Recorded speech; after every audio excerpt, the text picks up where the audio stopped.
ABC 40 News at 11 starts now. We continue to follow a developing story in Springfield. That's where police are investigating a murder in the city's north end. I'm Dave Matson. It's the story ABC 40 and Fox 6 first broke on our website, WGGB.com. Police tell us the victim is 23 years old and was shot at the corner of Main and East Hooker Streets. Cops call that a very high crime area that's known for the illegal sale of heroin. And detectives say this was in fact a drug-related murder. Police claim there are witnesses and the search is on for the killer. Well, it's crimes like this murder where police need your help, and there's a powerful tool right at your fingertips. And tonight's follow-up, investigative reporter Kathy Reynolds shows us it's as simple as a text message. Kathy? The text-to-tip technology is supposed to work without revealing your identity, but authorities say folks aren't taking enough advantage of this tool, and victims of violence want you to know that it really works.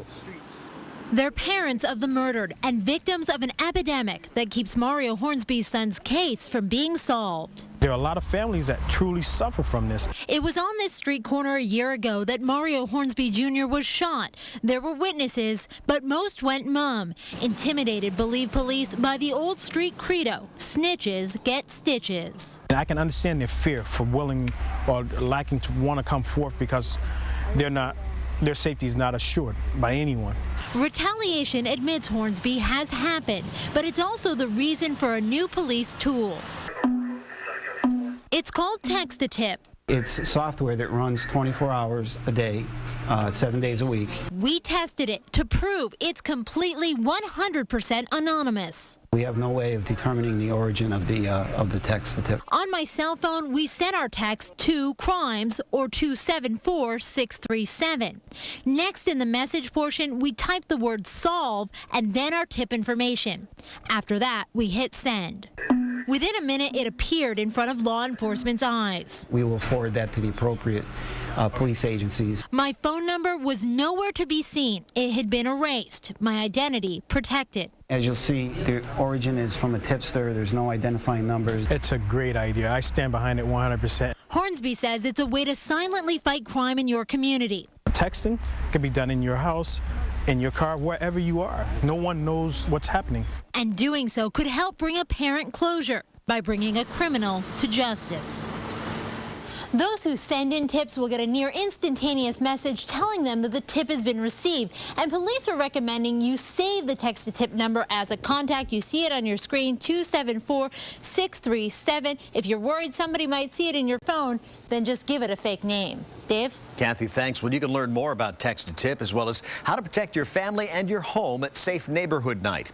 It's next Tuesday at 6 in the Rivers Memorial Building at Western New England College. ABC 40 and Fox 6 are co-sponsoring the event along with the Springfield Police and the Hampden County Sheriff's Department. Police will be on hand to answer your questions directly and to address any problems happening in your neighborhood. A Springfield teen charged in connection with the death of a Ludlow High School student enters a not guilty plea in Springfield District Court. 18-year-old Jake Trombley was arraigned this morning on charges of vehicular homicide. Police say Trombley was driving his car on Allen Street earlier this month when he crashed into a pole.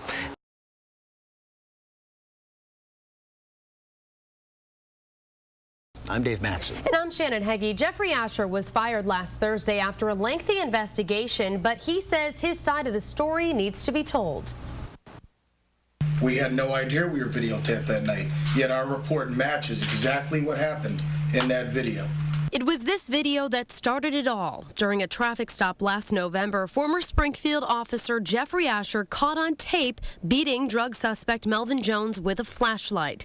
After a lengthy investigation, Springfield Police Commissioner William Fitchett fired Asher, in addition to suspending 3 other officers involved in the incident. But on Monday, Asher spoke out for the very first time, defending his actions. And at some point, he made a decision to run from the police. I reacted to that, and after catching up to Mr. Jones, shortly thereafter, he tried to grab an officer's gun, which was relayed to me quite clearly. He's got my gun. Hit him, which is exactly what I did. Now his 17-year police career is over. He's facing criminal assault charges. And while Asher maintains his actions were warranted, the Jones camp claims the beating was racially motivated. It's good and bad. It's not black and white. It's we go out, and in this hotspot detail, it is to arrest anybody committing a crime, to hand out citations. Color is not a factor. Jones had been arrested and convicted in the past for drug violations. He had recently been released from jail.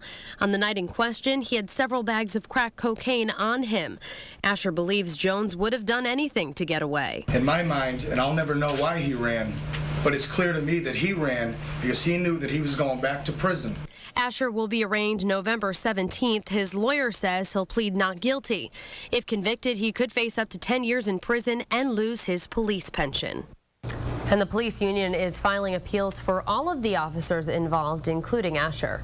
4 people are recovering after an early morning crash. It happened around 12:30 on I-91 in Holyoke. Police say the car flipped and landed in the median.